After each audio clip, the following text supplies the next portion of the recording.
What's up, everybody, and welcome to The Tune-Up, a Shopmonkey podcast where we talk about the automotive industry and car care, specifically that 99% of a car's life that's spent outside the dealership. In this episode, we reflect on Season 1 of The Tune-Up podcast, the topics we discuss, and our top takeaways for shops out there listening today. It's going to be an awesome episode. In a short amount of listening time, you'll get an action-packed amount of insights from our industry experts. I'm Justin Simpson alongside the rest of the Tune-Up crew, and I'm super stoked to be here with you today. So, with that said, let's jump in. In true Tune-Up tradition, we have our guests, and we're going to introduce them. So, starting in P5 today, we have... Wait a second. Guys, where's Gallagher? Uh-oh. I don't know. Who took away your face? What happened here? Did you guys notice that Gallagher has no beard? What? Brutal fight. I just thought it was someone else. I didn't even think it was the same guy. Yeah, I thought you had a new person join us, Justin. What is this? He just like slipped in there. What'd you do, Gallagher? Truthfully, sometimes you just got to mix it up. I lost a fight with the razor. It's trimming things and just mowed it half. It's like you got to keep going. I thought he actually bounced for a second there. I was like, "Oh, come on, man!" He's just like, "I'm out. I'm gone. I gotta go find the real Gallagher." Like, You're all adults. You know what I did. All right, let's try this again. In P5, we have Gallagher, Daytona Coupe, Wilson.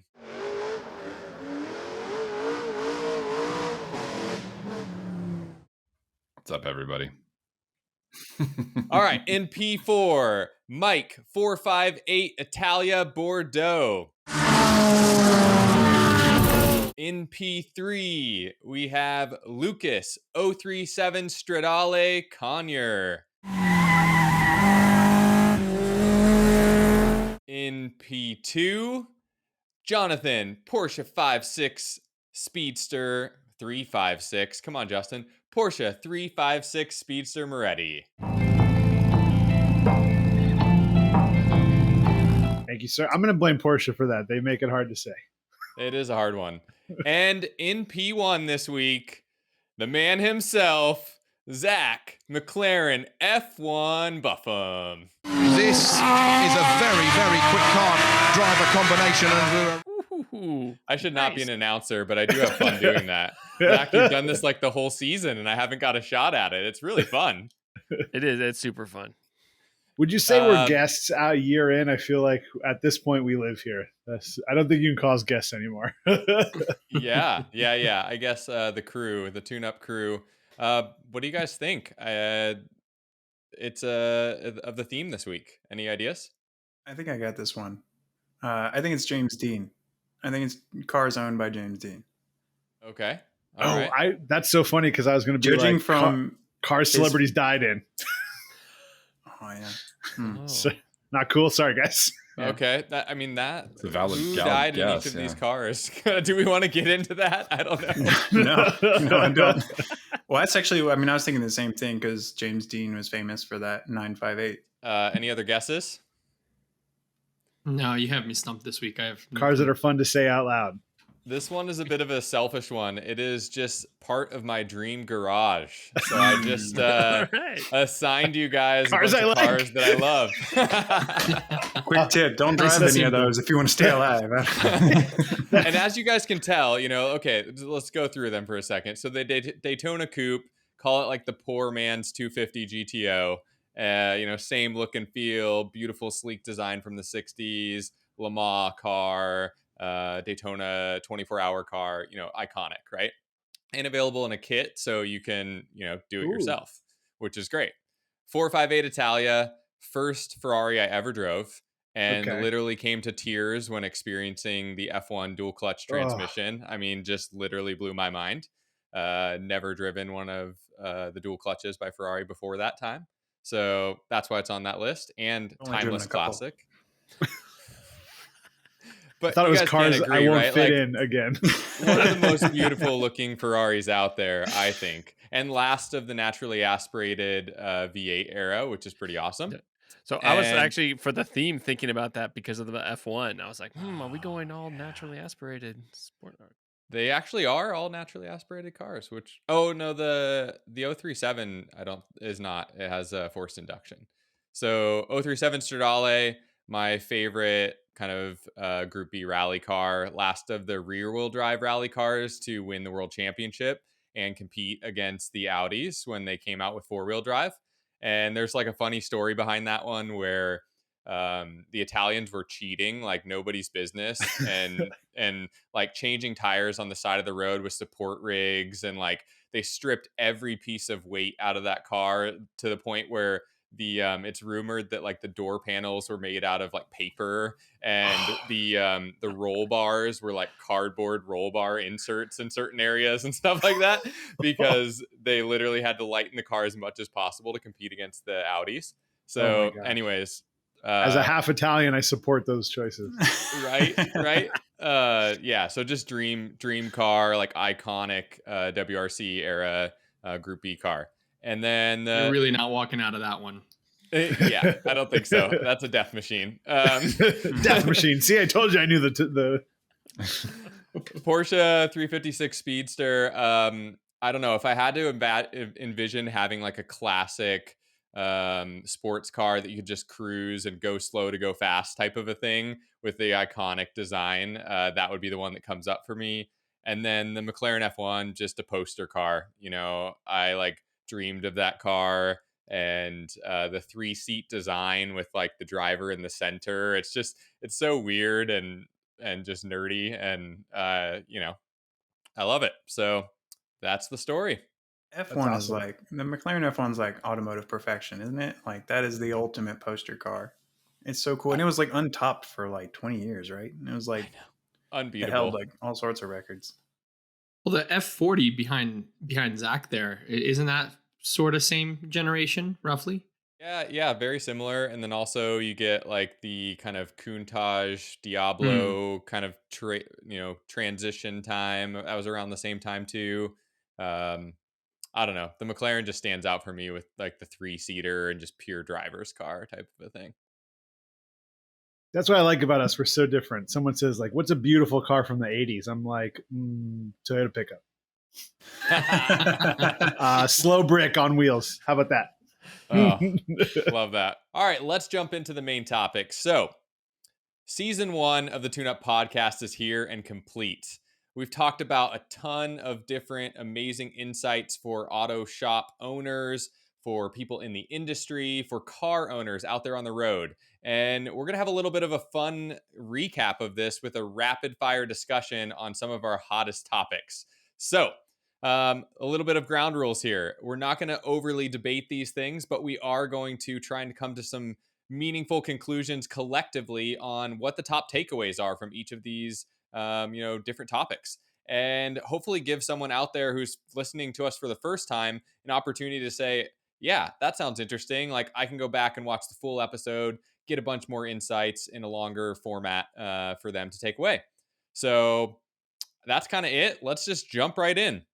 So, the first main category, labor, talent, and teaming. We talked a lot about this through season 1, and I want to break down a few of the takeaways from each of those episodes. So, let's start with the service writer in a shop environment. What makes or breaks this role in the shop? We talked a lot about this. We debated it. I think it's known for all of us that we know how critical that role is, but why? And what makes someone successful or not? Communicating with customers, multitasking. I'm gonna tell you, I was just out of shop, just got a service done, talked to a service writer. Wasn't the best experience. When I went to go pick it up, it was a different person, completely different experience. I'm now considering going back because of this other person. Right. I think, at least from an end customer point of view, that customer service is number one. Yeah, I think having been a service writer, I'd fully back that. Like, I think that that's the one face that most people are going to interact with at a shop, and so if it's like any other business, if they have a good experience, people are going to come back. If you, like you said, if you don't, you might not. You might be going to find somewhere else. So I think a lot of that from having been a service writer comes down to your time management and your customer service skills. Right? Can you listen to the customer, get what they need, and then manage the projects that are moving through the shop accordingly, right, and to align with the goal. And depending how involved ownership or leadership is in a shop, that is the face and reputation of many shops. And so when someone thinks of XYZ, repair shop, they're thinking, oh, Gallagher, he's the person I interacted with. They're not thinking of the person who owns that shop. And so that if you're not setting up those folks for success, then it doesn't matter who owns that shop. It's going to be the folks who are up front and working through those situations with their customers. I mean, they're arguably going to be mentioned and referred as more than the owner will be, depending on their level of involvement with that shop. What about the I don't know if I'm gonna if this is a great thing to bring up, but what about the hierarchy in a shop? I think the service advisor, obviously they're the face of the shop with the customer. They're also directly interacting with the technicians, and we like to think here that shop culture is super important. But if you're in a shop that maybe doesn't have the best culture, uh, dealership environment, or or something else, what does that look like? Can that service advisor just kind of take the lead? Have you guys experienced that, and how does that play into the success of that role and being able to really I'm kind of not have allowed to maybe talk. I not the come from the technical knowledge? dealership, so I just sit here. It's fine. No, I'm joking, Mikey. Jump in. No, I mean, I think it's definitely going to vary from shop to shop, but a service advisor, um, being good at what they do is key to the shop being successful, and easy to argue that that is probably one of the more important factors. Obviously, skilled labor falls right underneath that. If your technicians aren't skilled at a certain point, you're not going to stay open. But for a service writer to, as everyone already said, to provide a customer experience, that's what's going to put your shop on the map. That's what's going to cause people to want to come back to your business, and that's how word of mouth is going to spread, right? Anyone can fix my car, but this person takes care of me, so that's where I go. I think that, yeah, service advisor is crucial to that experience. Yeah, I think trust is super important for that role, right? The techs need to trust that the service writer is trying to bring work to the business, and the service writer has to trust that the techs are going to help with the more technically challenged pieces of that conversation, so they can translate for the customer. Um, and just to call out, right, because it's a look back. We talked about this, but I've been seeing stories in our customer base, right, of people going outside the automotive space to bring service writers in because it's a different skill set. So, especially if I've seen great success there. So look outside the automotive space if you're looking for good service writers, but also even more important for that trust to exist in that setup where someone who is very much not versed in the ins and outs of a valve stem seal repair to be able to ask questions and then talk to the customer about what's happening. That's awesome. These are great insights. Let's go on to the next one. So, technicians and kind of the back of the house management within the shop. Let's talk about that quickly. Like, what makes or breaks a technician, and maybe we get into the one or two insights on technician pay. I mean, we talked a lot about that, and that's a hot topic in the industry. So, attracting top talent from a technician perspective, how to compensate them and cultivate them in your shop, and really, as Mike said, make sure to have that technical aptitude in your shop to really back up what that service advisor is saying. Well, I think I have a very, very aggressive stance on technician pay. I think a shop owner should be uncomfortable in paying their technician. I think that skilled labor is everything that is an automotive shop. So at the end of the day, paying your technician better. Paying your technician better is going to bring in more skilled labor, and the higher you pay someone, the more comfortable they are in their role. I think the more benefit that's going to come to the shop. Yeah, and also the higher rate labor rate and hourly rate you can charge in your shop too, right? Mm-hmm. If you really kind of go for that premium. Yeah, I Yeah, I think it think goes back to it's trust, right? The you need a trusting environment where techs, owners, service writers can all talk together, set goals, reach them, and then reap the success of those goals together, not just one out of that tripod of folks. And you need to look at building a team and then keeping that team in a space where they see a future.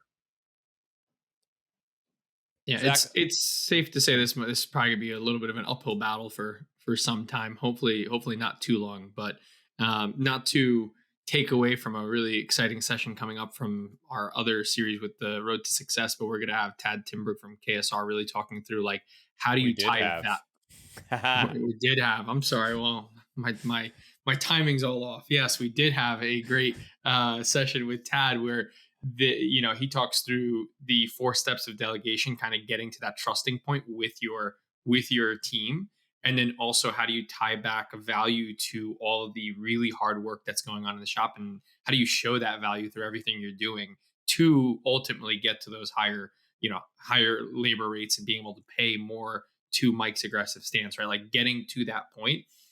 I think he's gonna have he had some really great points around that, so I checked that out because I think that'll be a great session to kind of tie back into this conversation.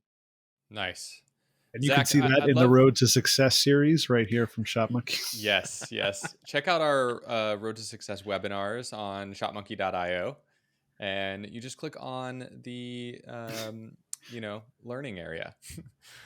I really just didn't nail that one. Zach, shopmonkey.io/webinars. This area Zach is somewhere nailed over it. here. Yes. Could be over here. Might be here. Zach, I'd love to tap on your knowledge and resources here. So if we zoom back out and think about all of the different players in the shop environment, and we really think about talent as a whole, and like how to attract that talent, how to retain talent, what comes to mind for you? Because in a lot of ways, we've talked about the technician shortage. We've talked about trying to find a great service advisor. We, front of house, back of house, you need a lot of different resources to make a shop run. Where do you get them from? Well, it's not an issue that's focused on the automotive industry. Like you take any trade industry, any kind of technical industry, and the exact same problems exist. And to me, it all goes back to organizational and environment. Yes, pay is a factor because if you can't put food on the table, right, people just aren't going to do the work.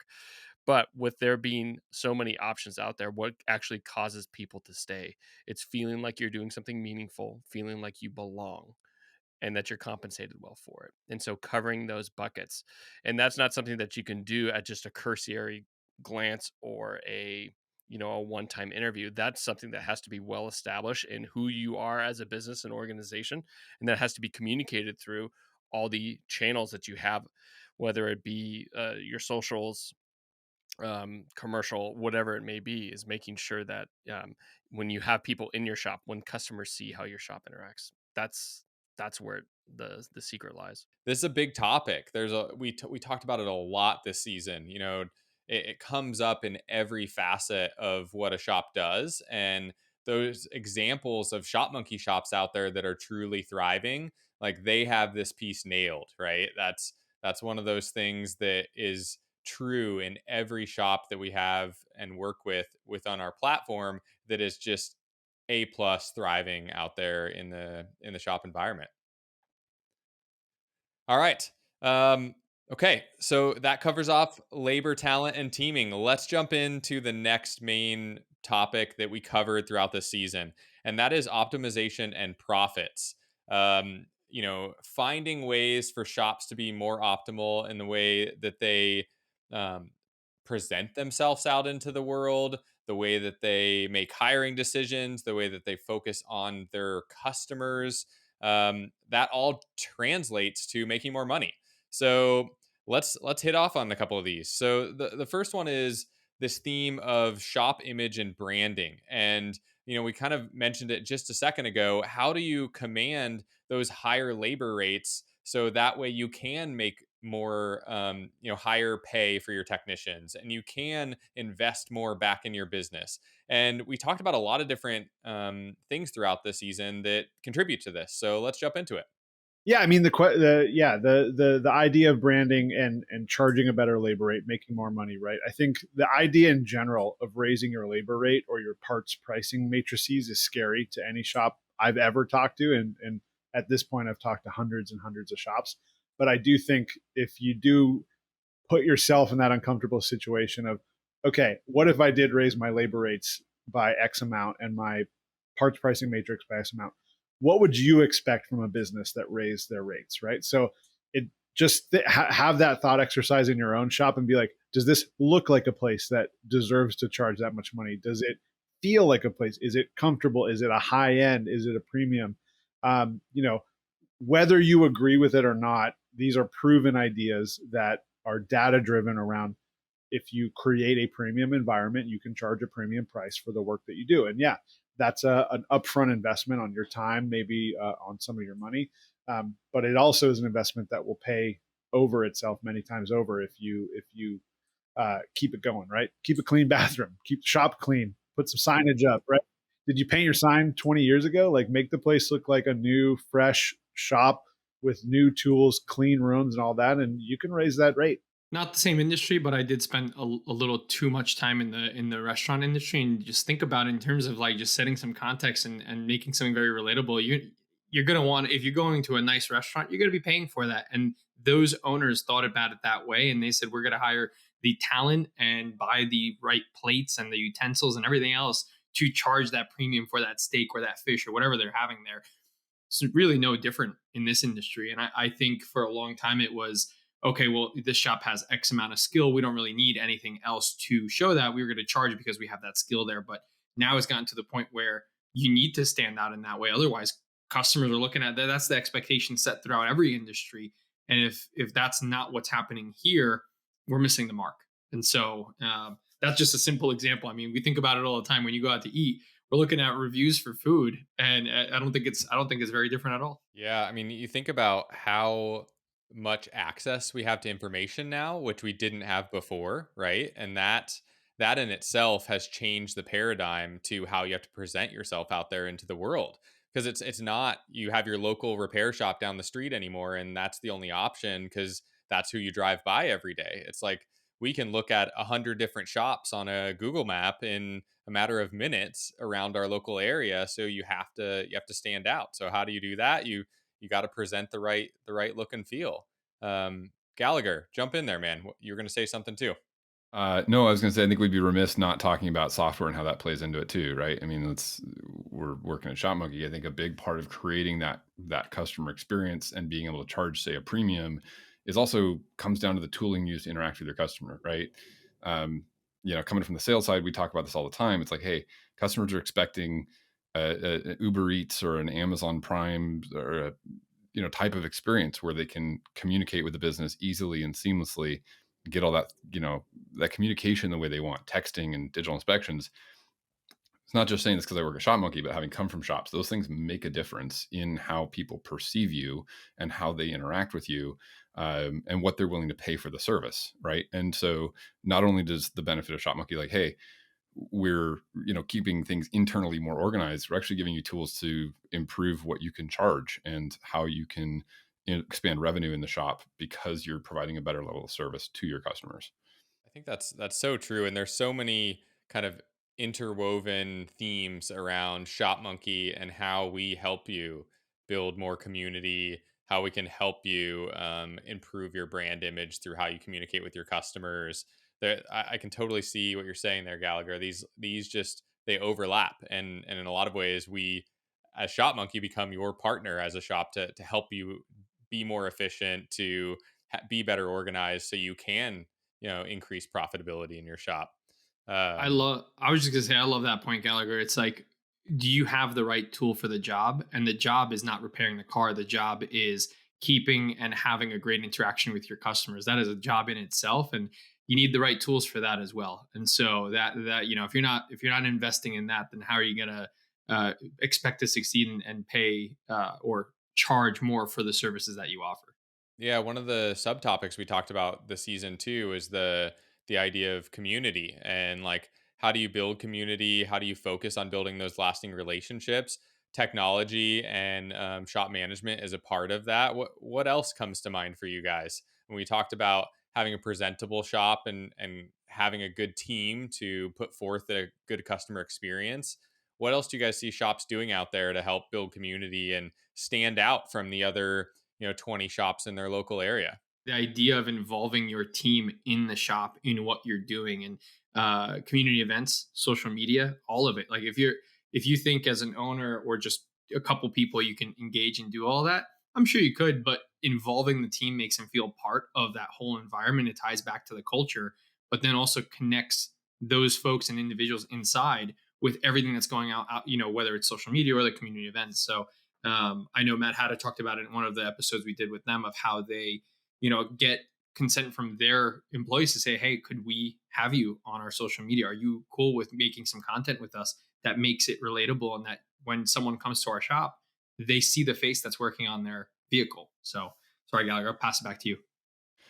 Yeah, I was just going to say similarly, like, getting technicians involved and doing community events. So like one of the things we did at one of my shops was like, we do a oil change demonstration for any customers who want to come see, get involved, right? Bring them down to the shop, do dinner, show them, hey, here's what the process we're going through, or technicians going through when we change your oil. Here's what we're looking at and inspecting.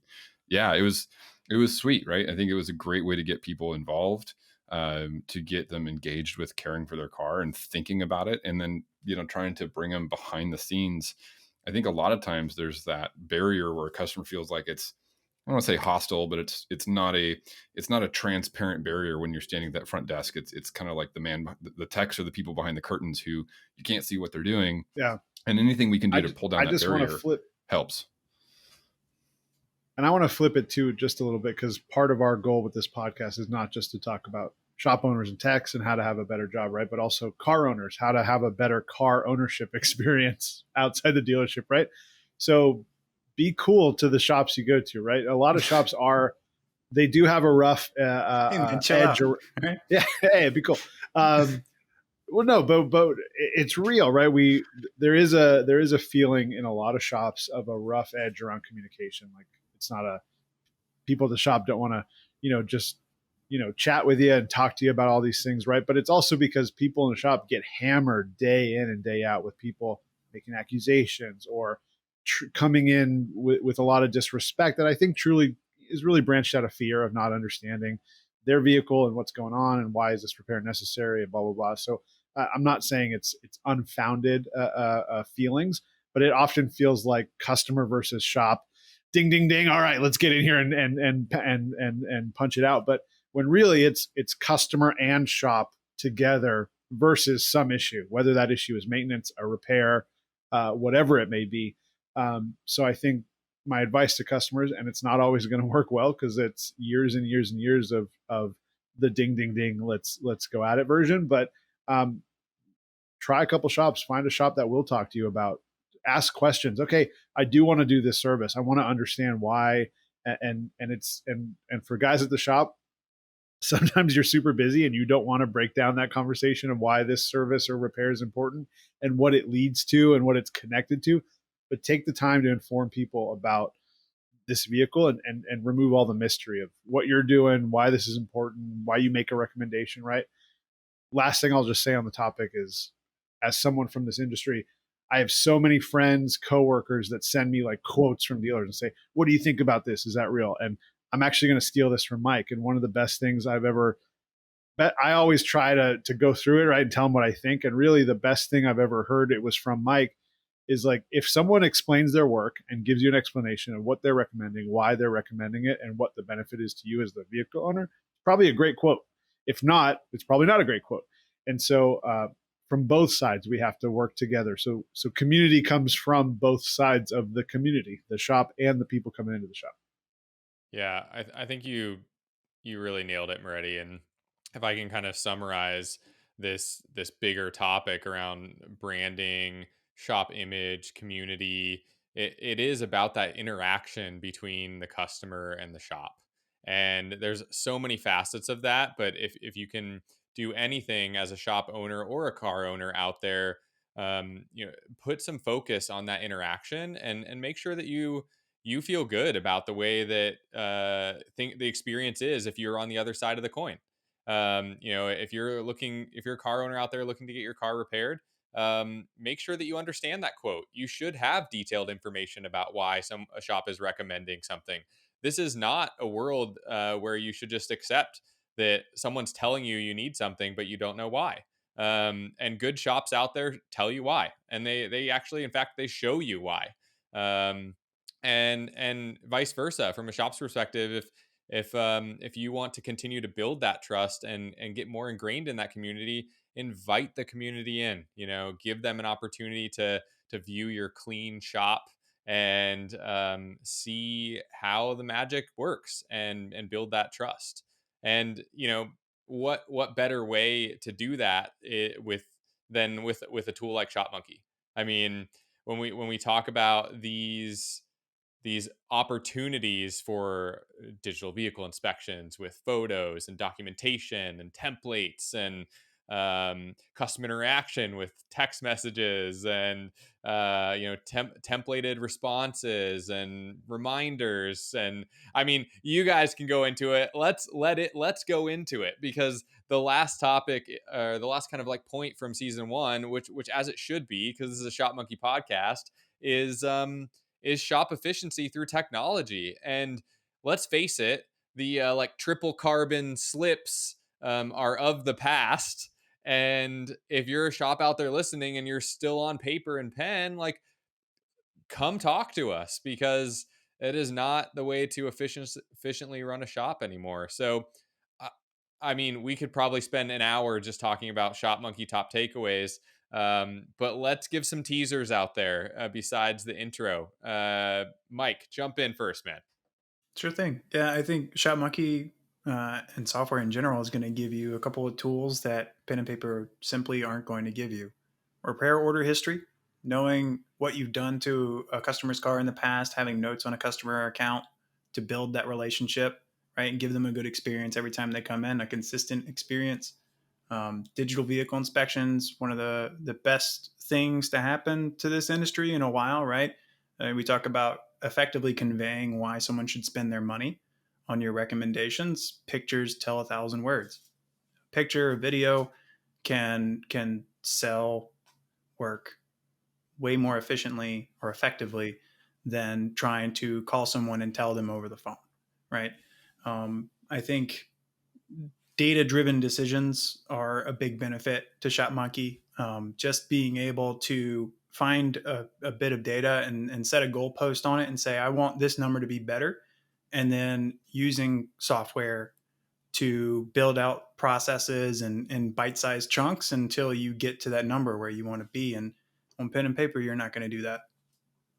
So I don't know. I think those stand out as huge wins for moving forward with something like ShopMonkey. The biggest value I see with Shopmonkey, just nuts and bolts, is estimate creation and writing estimates and invoices, ordering parts through that. I mean, when I talk to shops and do demos, that's a huge set of what they're looking for, is like, how do we speed up the internal process to get more efficient? We can serve more cars. I think that's the biggest lever that something like Shopmonkey enables you to pull on to and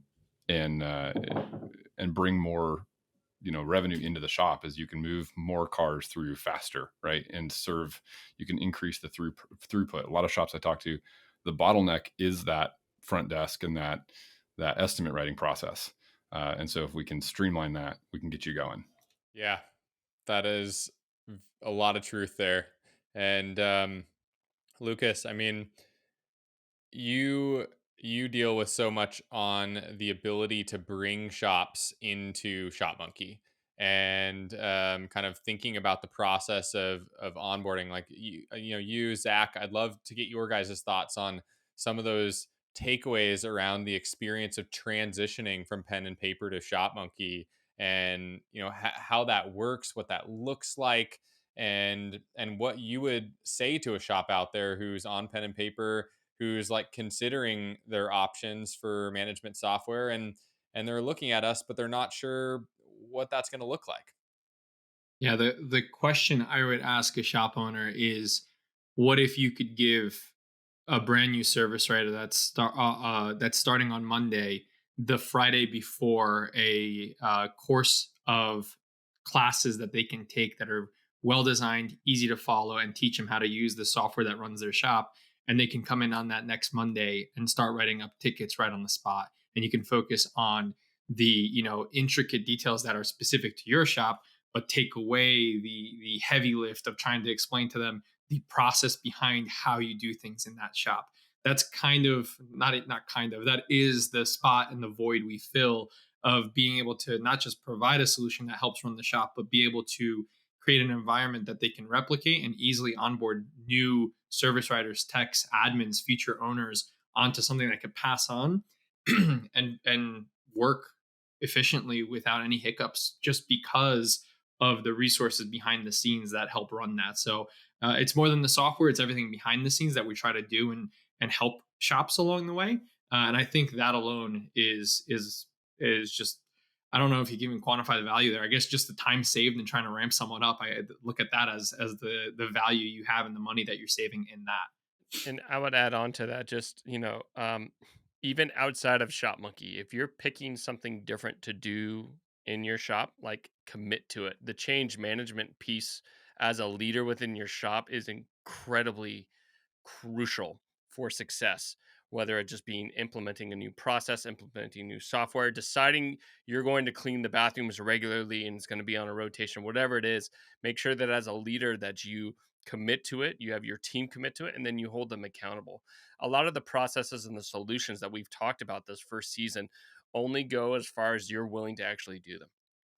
you know and I've seen people who come and use Shopmonkey and don't get nearly the amount of benefit out of it because they're just not willing to do any change management within their shop.